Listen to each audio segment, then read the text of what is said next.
The china plates felt cool against my fingertips as I arranged them carefully around my parents' mahogany dining table.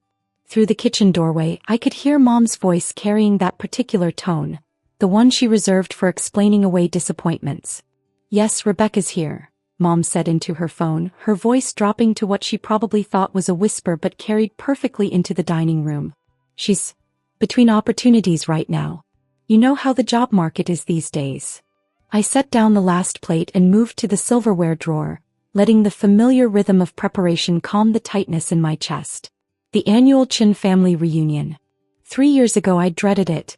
2 years ago I'd almost skipped it. This year I'd accepted the inevitable with something close to peace. "Between jobs." That was Aunt Linda's voice, sharp with curiosity.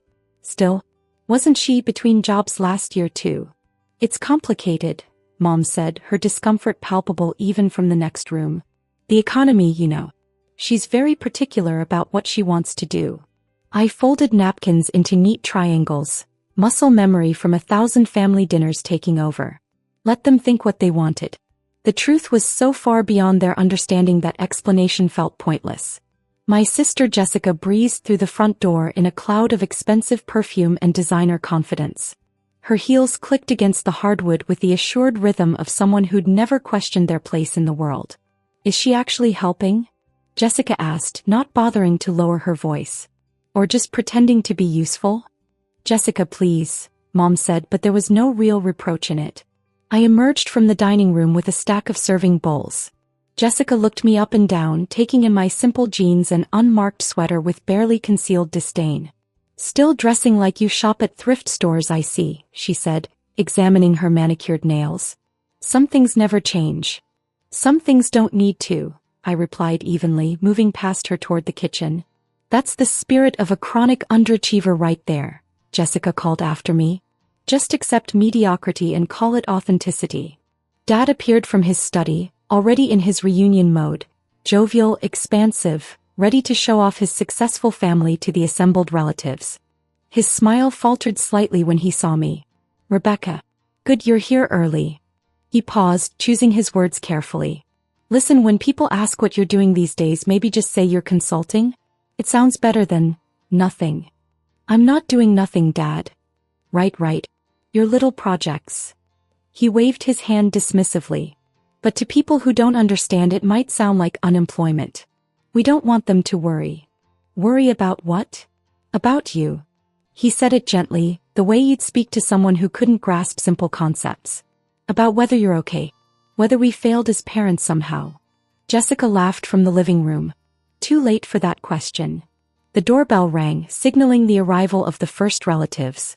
Within 30 minutes, the house filled with the Chin clan, aunts, uncles, cousins, and the extended network of family friends who'd known me since childhood. Each arrival brought the same pattern. Warm greetings, catching up, and then the inevitable question. "So Rebecca, what are you up to these days?" And each time before I could answer, someone else would jump in. "She's taking some time to figure things out," Mom would say.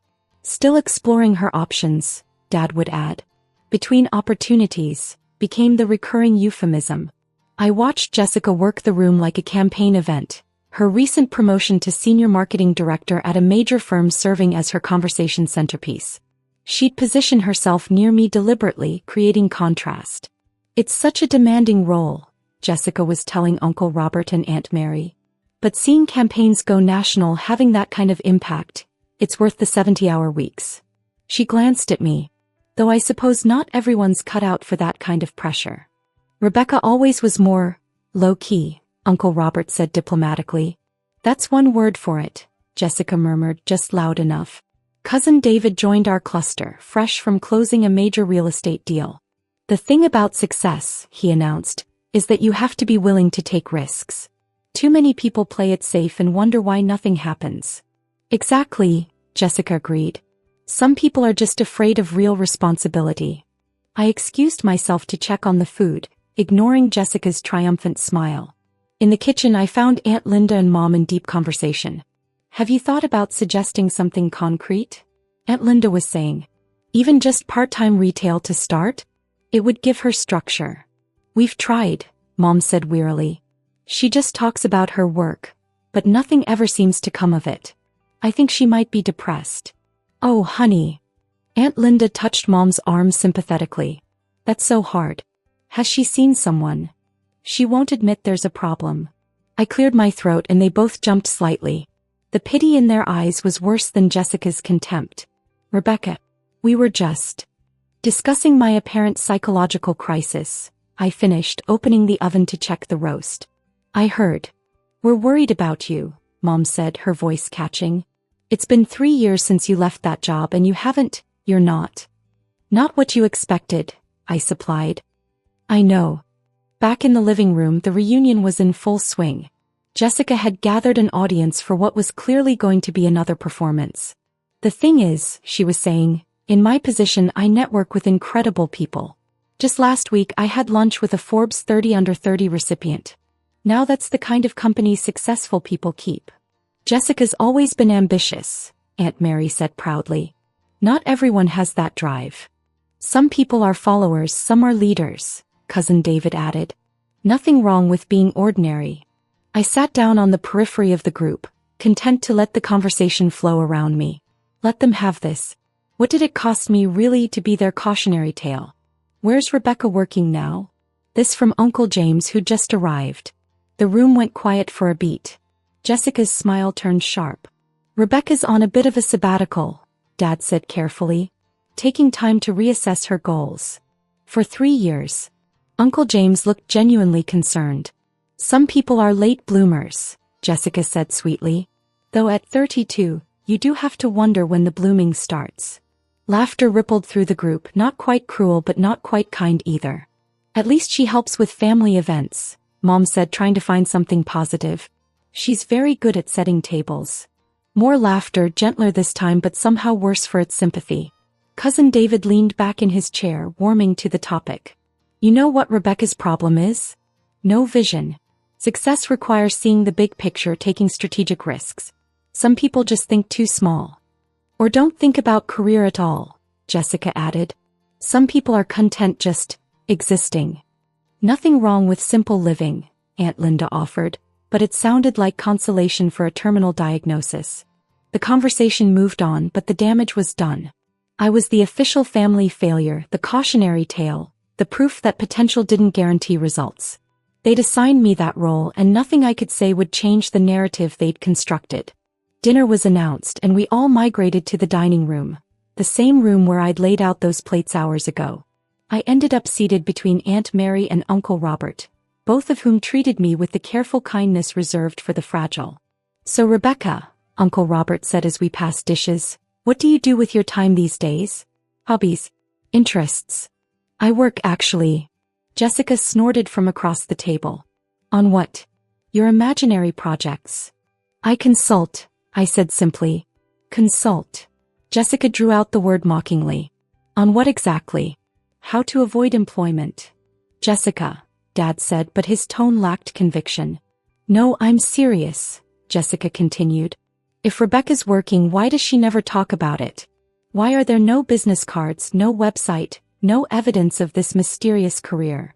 Some work doesn't require flashy marketing, I said quietly. Convenient excuse.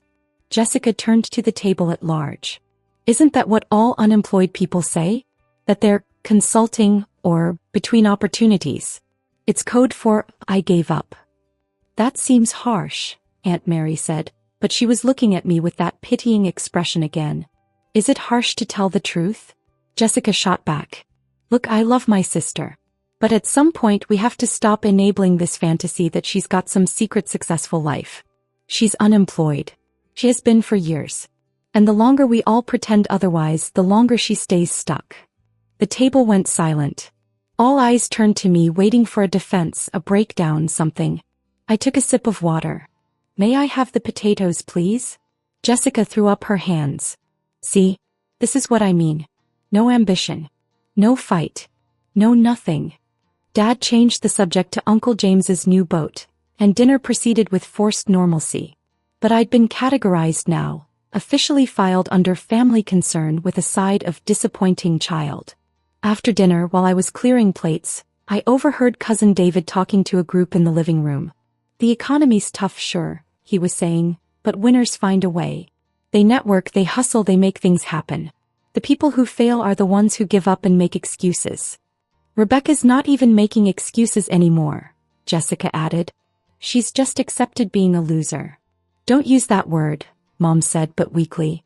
What word should I use? Underachiever? Unmotivated? Face it, Mom. Some kids just don't turn out the way you hope. I loaded the dishwasher methodically, letting the voices fade to background noise. They needed this narrative. Jessica needed to be the successful daughter. My parents needed to explain away their confusion about me. The extended family needed a cautionary tale for their own children. What they didn't need was the truth. Aunt Mary found me in the kitchen, her face creased with concern. Rebecca, honey, can we talk? Of course. I want you to know that we don't judge you. Family is family, successful or not. I appreciate that. But I do worry. She took my hand. You're so isolated. No career, no social life that we can see. It's not healthy. Have you thought about talking to someone? There are therapists who specialize in... I'm fine, Aunt Mary. Really? But you're not, sweetie. You're not fine. You're alone and unemployed and hiding from the world. Her eyes welled with tears. We just want to help you. Before I could respond, Aunt Linda rushed into the kitchen, her face flushed with excitement. Turn on the TV, she practically shouted. Living room now. Everyone. The urgency in her voice pulled us all toward the living room. Uncle James already had the TV on, flipping through channels until he landed on CNN. The familiar news desk came into view and then... my face. Not a small photo. A full-screen image of me standing in front of the United Nations building, flanked by world leaders and humanitarian organization heads. Unprecedented achievement, the anchor was saying.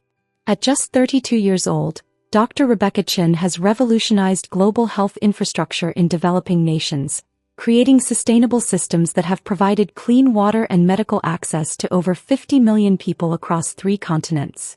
The room went completely silent. The screen shifted to footage I recognized from 6 months ago. The opening of the water treatment facility in sub-Saharan Africa that had taken 2 years to develop and implement. Her innovative approach, the anchor continued, combines advanced filtration technology with community-driven maintenance programs, ensuring long-term sustainability without creating dependency on foreign aid. Another image flashed up, me shaking hands with the Secretary General of the UN. Dr. Chen's work has been praised by the World Health Organization, UNICEF, and numerous international development agencies. Her foundation, operating on what she calls radical transparency, publishes all financial data and outcome metrics publicly, setting a new standard for nonprofit accountability. Jessica made a small, strangled sound. The anchor smiled directly at the camera. And today, Time magazine has named Dr. Rebecca Chin their Person of the Year, citing her transformative impact on global health equity and her revolutionary model for effective humanitarian work. The screen filled with the cover. My face, professional and composed, under the banner, The Changemaker, How One Woman Revolutionized Global Health. Uncle Robert found his voice first. That's you. I nodded calmly, still holding the plate I'd been about to take to the kitchen. Dr. Chin joins a prestigious list, the anchor was saying, including world leaders, innovators, and activists. But what makes her selection particularly notable is the scope and measurability of her impact. Unlike many humanitarian efforts, Dr. Chen's work has demonstrable, trackable outcomes that have transformed millions of lives. The segment shifted to an interview clip, one I'd done reluctantly at the magazine's insistence. I don't do this for recognition, my TV self was saying. I do it because clean water and basic medical care shouldn't be privileges. They're rights. And we have the technology and resources to provide them. We just need to be willing to actually solve problems instead of managing them. Some have criticized your approach as too radical, the interviewer prompted. Good, TV me replied. If everyone's comfortable with your methods, you're probably not solving the real problem. Back in the living room, the news had moved on, but no one moved to change the channel. Your Person of the Year, Mom whispered. Time magazine Person of the Year. It's just a title, I said, setting down the plate. Dad couldn't finish the sentence. He pulled out his phone with shaking hands, typing frantically. There are dozens of articles. The New York Times, Washington Post, BBC, They're all covering this. Oh my God, Aunt Linda breathed. Rebecca, why didn't you say something? You never asked what I actually did, I replied simply. You asked if I had a job. Different question. Jessica's face had gone pale. You've been, all this time? Working, yes. Consulting, as I mentioned. I consult with governments, NGOs, and international organizations on sustainable infrastructure development. Cousin David scrolled through his phone, his expression growing more stunned by the second. You have a doctorate from MIT. A master's in public health from Johns Hopkins. You've published 17 papers in peer-reviewed journals on water sanitation and disease prevention. 18, I corrected gently. The newest one came out last month. You've given TED Talks, Aunt Mary said, staring at her own phone. Multiple TED Talks. With millions of views. Those were for fundraising primarily. The foundation needs visibility to attract donors and partners. Uncle James looked up from a tablet. Your foundation's annual budget is larger than some small country's GDP. We try to use resources efficiently. Mom was crying now, though I wasn't sure if it was from pride or shock or embarrassment. Rebecca, sweetheart, why didn't you tell us? I tried, Mom. You weren't interested in the details. You just wanted to know if I had a real job. But Person of the Year is a recognition of work that was already done, I said. The work matters more than the award. Jessica finally found her voice. Tonight I called you. I said you were unemployed, a loser, unmotivated. Yes, I heard. Her face crumpled. Rebecca, I'm so sorry. I didn't know. I thought. You thought I was exactly what I appeared to be from your limited perspective, I finished. It's fine. You weren't wrong to think what you thought given the information you chose to see. But we should have asked, Dad said, his voice hollow. We should have listened. Perhaps. I picked up the plate again. But I wasn't doing this for your approval. I was doing it because 50 million people needed clean water more than I needed you to understand my career choices. The TV had moved on to other news, but phones were buzzing all around the room as relatives discovered articles, videos, interviews, years of work that had been publicly documented for anyone who cared to look. Forbes ranked you as one of the top 50 philanthropists under 40, Uncle Robert read aloud. They estimate your foundation's impact at over $3 billion in economic development. The multiplier effect of health infrastructure is significant, I acknowledged. Aunt Linda was scrolling through photos on her tablet. You've met with presidents, prime ministers. Is that you with the Dalai Lama? He came to one of our facility openings in India. Very kind man. Jessica sat down heavily, her phone clutched in her hand. I told everyone you were a failure. I made you the family joke. And you're Person of the Year. Those two things aren't connected, I said. What you thought of me doesn't change the work. What the magazine thinks of me doesn't change the work either. The work exists separately from everyone's opinions about it. But I was so cruel, Jessica whispered. You were operating on incomplete information and your own insecurities, I replied. People do that. Mom approached me tentatively as if I'd become a stranger. Why didn't you correct us? All those times we introduced you as unemployed, all those pitying looks. Why did you let us think that? Because correcting you would have required explaining, and explaining would have required time and energy I preferred to spend on actual work. Your assumptions about my life didn't affect my life. They only affected your understanding of it. All this time, Dad said wonderingly, you've been one of the most influential people in global health and we thought you were unemployed. I was never unemployed. I left corporate consulting to start the foundation. That was always the plan. But you never told us the plan. I tried, Dad. 3 years ago when I gave notice, I told you I was starting a humanitarian organization focused on infrastructure. You said I was throwing away my career. Mom cried for a week. Jessica told me I was being naive and stupid. I met their eyes calmly. So I stopped explaining. I just did the work. The room fell into an uncomfortable silence, broken only by the continued buzzing of phones as more relatives discovered the news. Cousin David cleared his throat. I said some things tonight. About success and taking risks and... You weren't wrong, I interrupted. Success does require risk. I risked everything. My savings, my reputation, relationships with people who couldn't understand the choice. Those were strategic risks based on careful assessment. You were right about that principle even if you misapplied it to me. I called you ordinary, he said quietly. Maybe I am. 50 million people have clean water not because I'm extraordinary, but because the solution was straightforward. We just needed someone willing to implement it without getting distracted by ego or politics. Uncle James was still reading articles. They're saying you'll probably win the Nobel Peace Prize next year. Multiple experts have mentioned you as the front runner. Awards committees make their own decisions, I said. I can't control that. Can't control, Jessica laughed, a slightly hysterical edge to it. Rebecca, you're going to win a Nobel Prize and you're acting like it's no big deal. It's a big deal to the Nobel Committee. To me, it's a distraction from the work. I gestured around the room. Like this. This whole evening has been about your perception of success versus reality. But the reality is the same whether you understand it or not. 50 million people had their lives improved. That happened regardless of what you thought of me. But we should have known, Mom insisted, tears streaming freely now. We're your family. We should have supported you. You supported the version of me you could understand, I replied. I don't fault you for that. Understanding requires interest and effort. And you weren't interested in the details of international development work.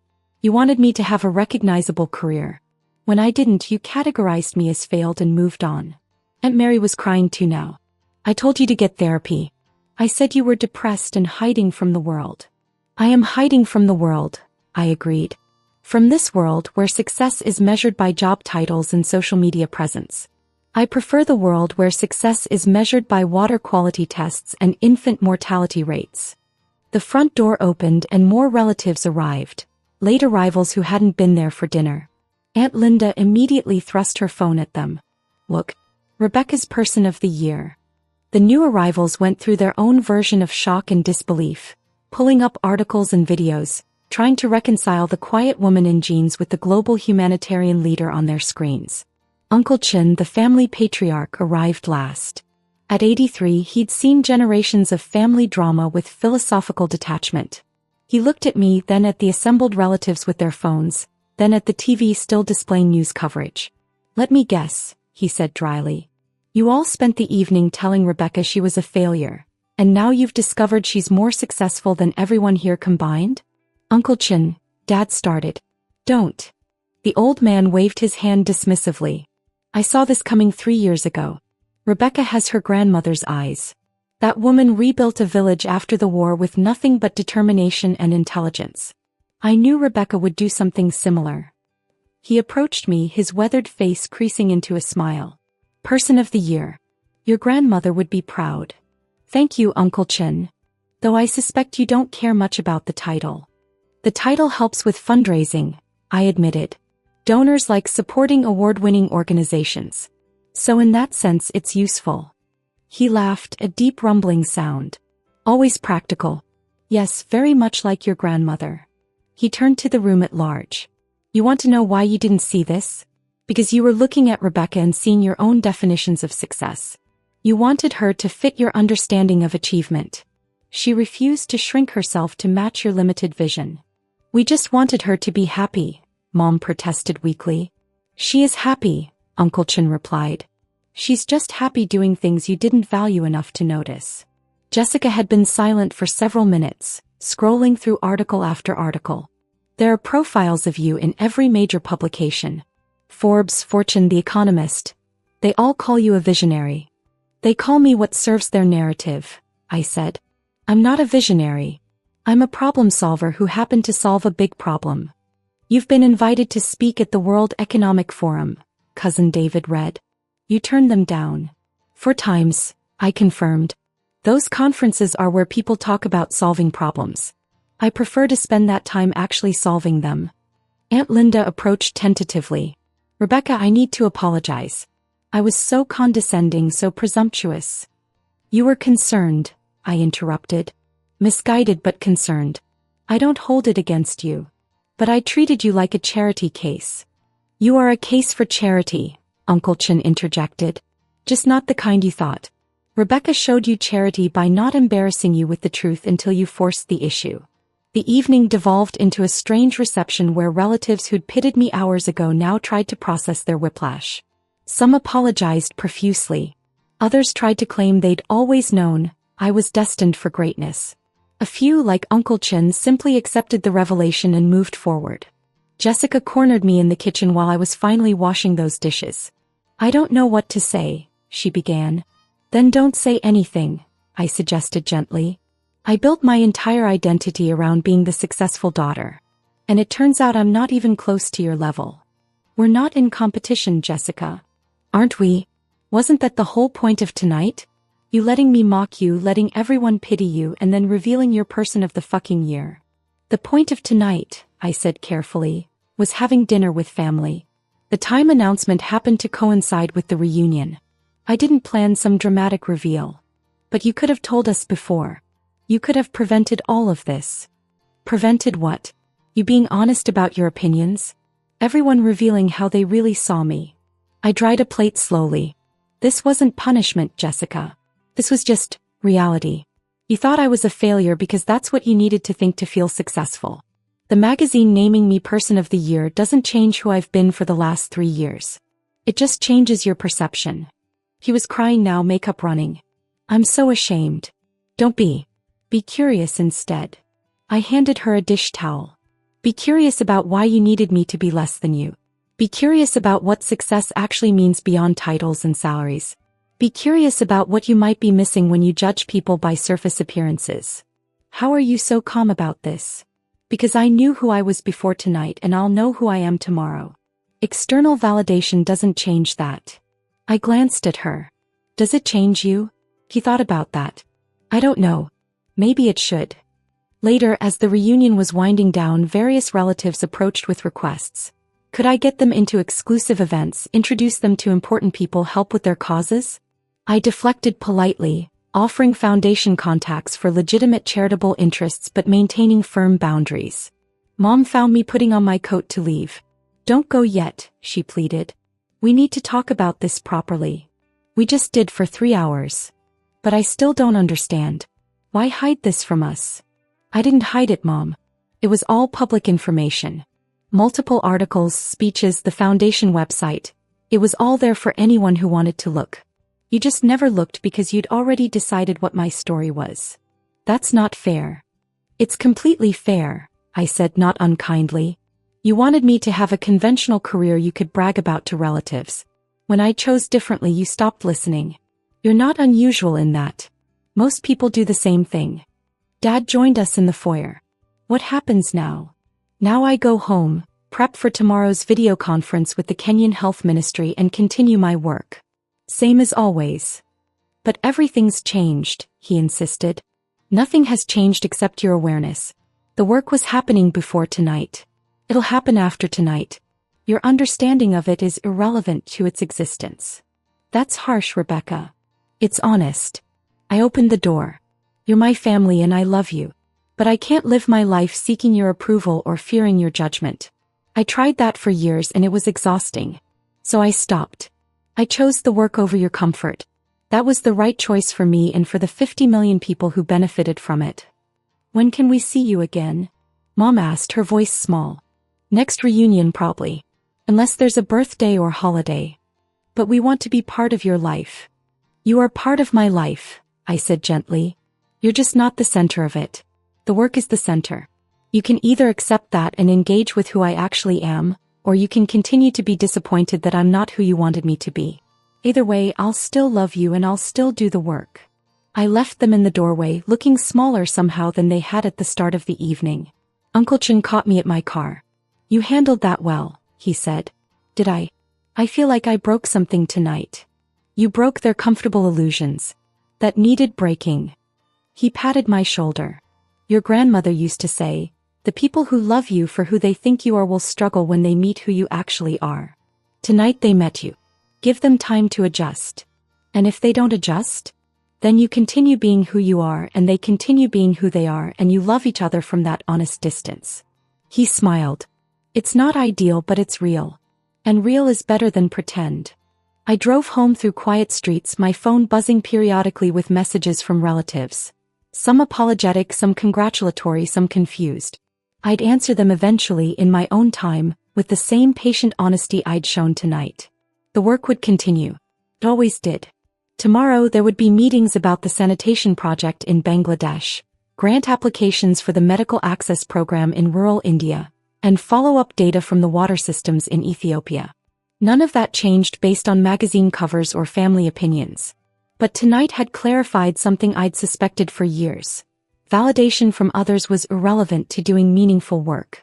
Whether my family understood or approved, whether magazines awarded titles or critics dismissed efforts, the work existed independently of all that noise.